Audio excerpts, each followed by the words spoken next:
Good day to all. Welcome to Extreme Recap. Today, here's a Extreme Recap. Predestination is a science fiction movie that we are going to talk about. The narrator inquires at the beginning of the film as to whether the man who ended our lives was put right in front of us. Would we kill him? An agent enters a building's basement, where a bomb is going off. He is distracted by someone nearby while attempting to detonate the bomb. The bomb explodes in his face as he tries to put it in a special suitcase. The explosion causes the agent to burn. He is then given a violin case. Then all of a sudden, he finds himself in a hospital with bandages covering his entire body. We then see newspaper articles about a person who goes by the name, Fizzle Bomber, who was responsible for a large number of murders in various cities in March 1975. The agent finally has his bandages removed. Additionally, the doctor informs him that his face has been reconstructed so that he cannot be identified. Additionally, he informs the agent that the explosion caused damage to his vocal cords. As the agent gets ready for his next mission, his chart shows that he has mood swings, psychosis, and depression episodes. In 7 years, we anticipate him making voice recordings for others to listen to. Our agent is serving as a bartender when someone walks into a bar. The name of the bar never really gets out. Therefore, we will just call him Barkeeper. They briefly discuss their concerns regarding the Fizzle Bomber's fifth attack. The unidentified man then asks the bar to keep it for a joke. The bartender states which occurred first, the egg or the chicken. The rooster responds, the man. The man claims to work as a writer for a confessional publication. The mysterious man begins to tell the bartender about his past. We learn about the man's birth. On September 14, a girl 1945. She was abandoned on an orphanage's doorstep. Jane was given that name by a worker at the orphanage. Throughout Jane's time in the orphanage, she stands out from the other children in that she is very inquisitive, as we can see. Jane immediately recognized that she had always been different. She'd always wanted to be a parent, and vowed to have a father and a mother for her future child. She was taught early on how to stand up to the bullies. She had even more intelligence than the students in her class, particularly in science and math. Nevertheless, she detested her youthful appearance. She was hired by a man named Mr. Robertson to work for Space Corp, where women were trained to test their tolerance for motion sickness. Everything else, including their endurance. Jane did well. A doctor examined her thoroughly after a fight and discovered something that would disqualify her. She is informed by Mr. Robertson that she will be let go because of. However, he would do anything to be reinstated. Jane helped families through odd jobs after leaving Space Corps. She then attended evening classes. After class, she meets a man by chance. She uses a quote from Abraham Lincoln, which the man completes for her. She was immediately in love. However, one evening, he abruptly leaves her. When Mr. Robertson comes to Jane, he basically informs her that the Space Corps doesn't really deal with space. It goes beyond that. He was insistent on recruiting her, but he kept it a secret.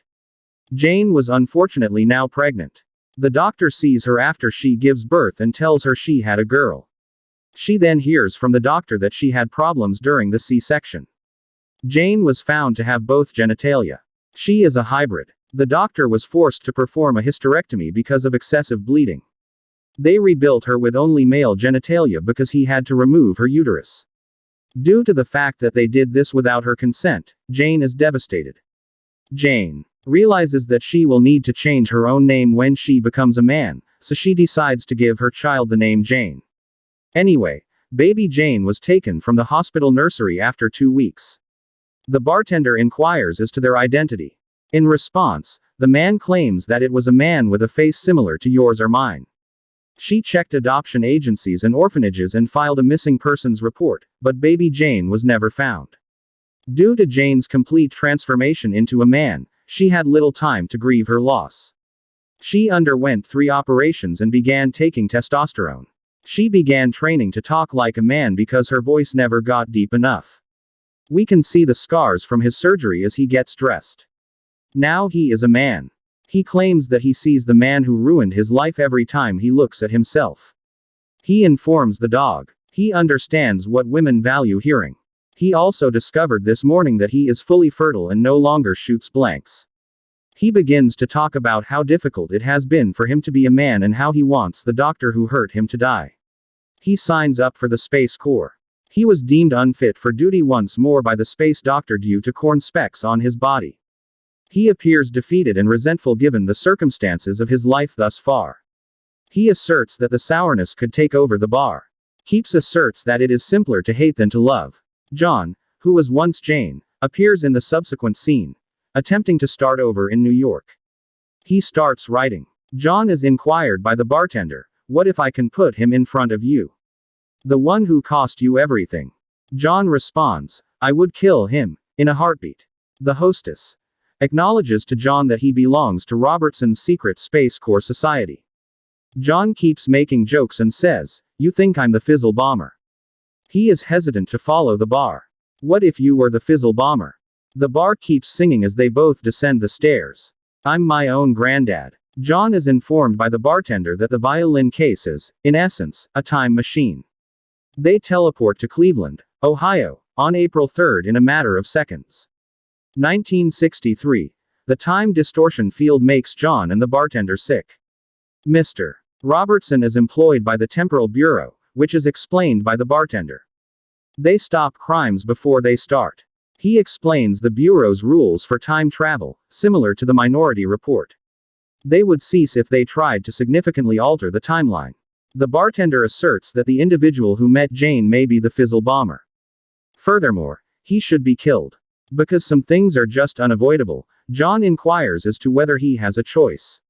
The bartender acknowledges that life is lonely. He doesn't have a family, but he has a purpose. While John waits for the Fizzle Bomber, Jane leaves class. Jane says when she runs into John. John completes the quote from Abraham Lincoln for her. We now understand that John was the one Jane fell in love with. With her future self, Jane fell in love. John compliments Jane on her beauty and wishes someone had told her that sooner.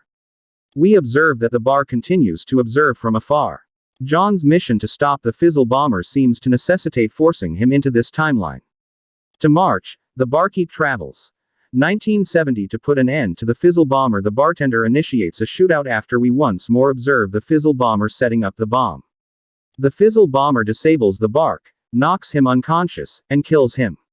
The boat gets up and then notices that he has been burned.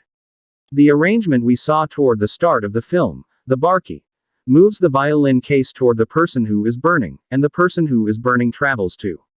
The bartender travels back to 1964 in 1992.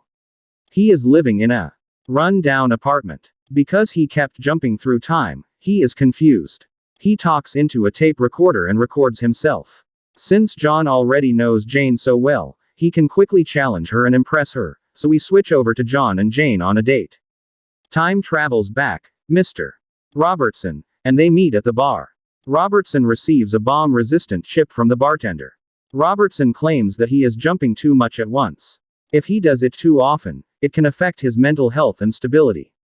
Additionally, he makes the observation that he should not engage in illegal time jumps that the Bureau did not approve of. However, Robertson suggests that they could accomplish a great deal more if they broke the rules. The bartender is upset that John is now involved, and Robertson tells her that it's important to have someone outside the agency do this job. He also tells her that he should know that it's always better to have someone with no ancestry or background. No relationships. Robertson says he's crucial in this. He then leaves so he can plant seeds for the future. The bar is visible. As he continues to look over a baby, he realizes that he was the one who stole Jane's child. He was to blame for all of Jane's emotional anguish over losing her child. He takes the violin case and changes the year to 1945. Baby Jane is dropped off at the orphanage in this location. As a result, Jane gave birth to John, her son, after having sex with him. When the bartender calls John over in 1963, he interrupts his time with Jane. Angry that he was duped, John fires a gun at him. The hostess affirms that everything was predestined. It's time to leave because everything was meant to be. They travel to 1985, where a bartender informs John that the mission to save thousands of lives requires his life. According to Robertson, each person played a role in the future. The barkeep and John. He asserts that without the fizzle bomber, the organization would not have thrived. All of them were crucial. He, and thus the bar, maintain an envelope. The bartender retires here, leaving John with all of his recordings. The bartender enters the bar. A final time. The jukebox is used by me, my own grandfather. He travels to New York in 1975, 3 months before the 11-person bombing. He takes a break here and tries to get rid of the time traveler. It fails, though. It says to open the envelope to locate the bomb's purchase order for the chipset. John is back inside. He receives a violin case when he begins his mission in 1985. The bartender then purchases a typewriter at an antique shop. He says he used to be an essayist and is taking it up once more.